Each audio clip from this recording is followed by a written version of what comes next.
I'm Josie Long, writer, stand-up comedian and museum enthusiast. We're looking at a modernist architectural masterpiece, the Sainsbury Centre in Norwich, designed in 1974 by a then relatively unknown architect called Norman Foster. It sits on the western edge of the University of East Anglia campus and was built to house the extraordinary art collection of Robert and Lisa Sainsbury. And that's what we're here to discover through the staff and volunteers who make this place tick day in, day out. They share their favourite objects, personal picks and hidden gems. So join us as we delve deep into this incredible collection and explore stories from the Sainsbury Centre.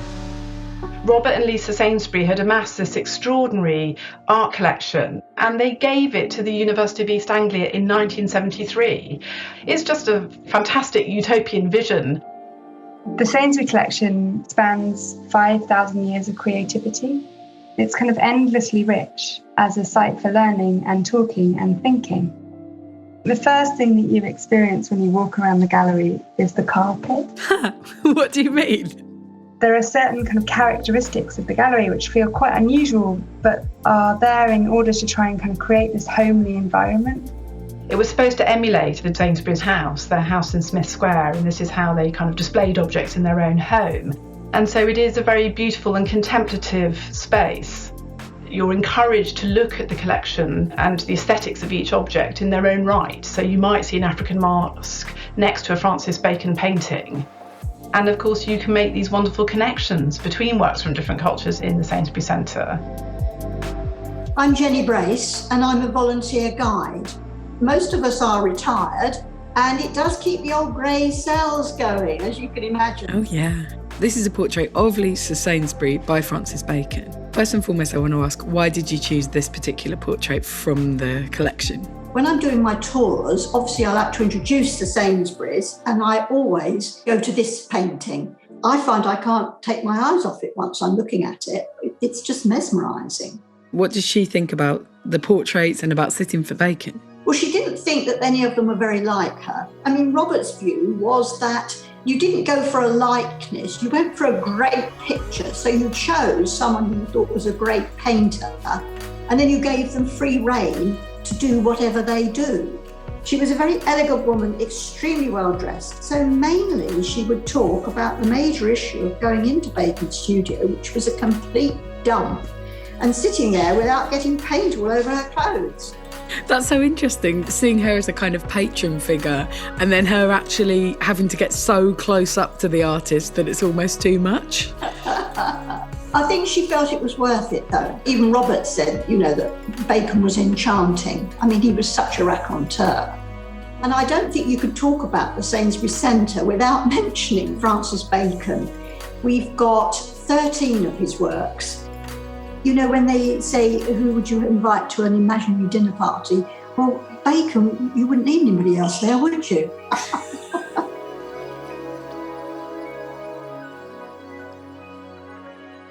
My name is Matt Higgins, and I'm a gallery technician at the Sainsbury Centre. What are we looking at now? We're looking at a piece of green Horton stone, a sculptural piece by Henry Moore. Any stone work is very impressive to me. It's not that forgiving. It chips away. It doesn't do what you want.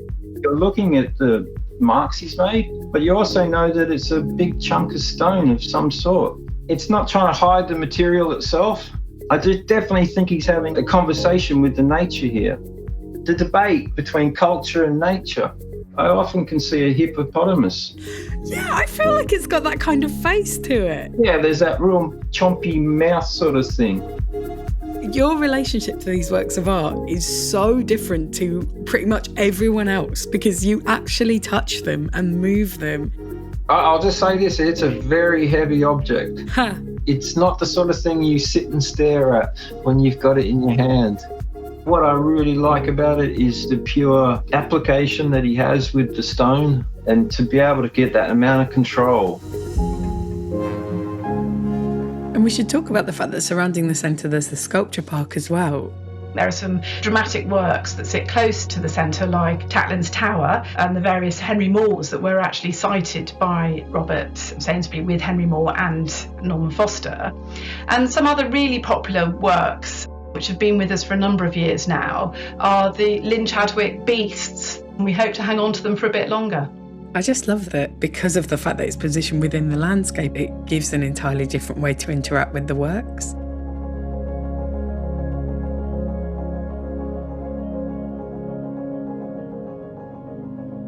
I'm Nell, and I work in the learning team at the Sainsbury Centre.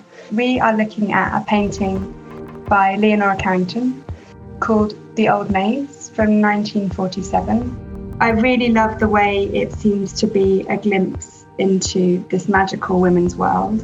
I think it feels like a real celebration of women's creative spirit. This painting is a really great example of the way in which she introduces magical and mystical ideas into domestic space. It's like you have life and its expectations of you and the canvas of the domestic, and then on it she's like, right, I'm going to put bright, vivid, magical, unusual women, I'm going to put a monkey, I'm going to put a strange alien child, and you can feel the power of this and you can work out what it says. Thank you. Absolutely. I think she really grappled with the expectations of her as a woman and also being an artist.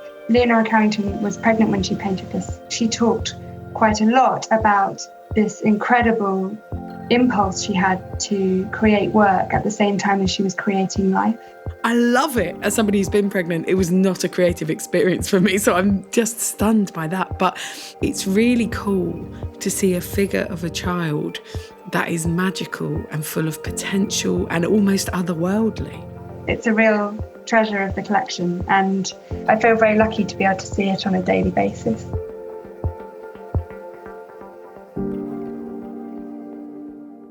My name is Bolaji Owosheni, a PhD student in art history and archaeology. We are looking at an object referred to as Shango staff in form of a woman. And it represents a prominent Yoruba deity, which is significant to me in the sense that I'm from the Yoruba ethnic group in Nigeria, West Africa. It possesses feminine spirits and is believed to have various manifestations. It is also interesting that he manifests as a woman too. In most cases, these orishas are worshipped by priestesses. I think that must have been part of the reason why the image was depicted in a form of female personage. This figure is known as Ere Ibeji, the image of twins. This statue is always made for every twin born in any household there. The twins generally are capable of granting immense prosperity. They are regarded as special beings in the Yoruba mythology. They are also capable of giving bad luck to those that do not honor them. Can I ask a question that might be really stupid, but there's only one of these. Are there normally two? Yes, in most cases there are two. They have to have two. They must be worshipped even after they die. In fact, it's sometimes believed that most of these twins even come back, like reincarnation. This is such an interesting introduction into such a broad and complicated set of gods and beliefs and traditions as well. My name is Maria Ledinska, and I am a conservator at the Sainsbury Centre for Visual Arts. I want to ask you about the piece that you've chosen. It's such a cool work. So this is a piece of sculpture called Slate Bust by Dan Harvey, made by the artist from a mold that he has taken of his head and upper torso, and then stacking shards of slate into this mold and bonding them together with car body filler. Wow. The slate is so old, and then car filling material, it's so modern. And even to look at it from the front, it looks like a classical bust almost. And yet, when you look at it straight at the back, it looks like geological formations. You think of sort of very old, very natural things. This particular work has had quite a turbulent history in terms of various breakages, and I think even as it was being transported from the Sainsbury's home into the Sainsbury Centre, it broke in transit. Oh, no. So in order to fix it, you have to almost embody the mind of the artist. Definitely, yeah. There isn't a manual for how to conserve a slate sculpture put together with car body fillers. It really reminds me of like a graphic image of someone running, or of like someone being erased. That's full on. Yeah, I love it. It is one of the most remarkable acts of post-war benefaction, the gift of this collection to the university. We are a teaching space. We have students studying in the building. We're encouraged to think much more about the links between arts and sciences and different schools in the university. It is one of the few places in the world where you can look at objects from across cultures, from across time, and not have curatorial sort of interpretations sort of interfere with your appreciation of those works. They could pick a good one, couldn't they? They had the eye, I suppose you'd call it, wouldn't you?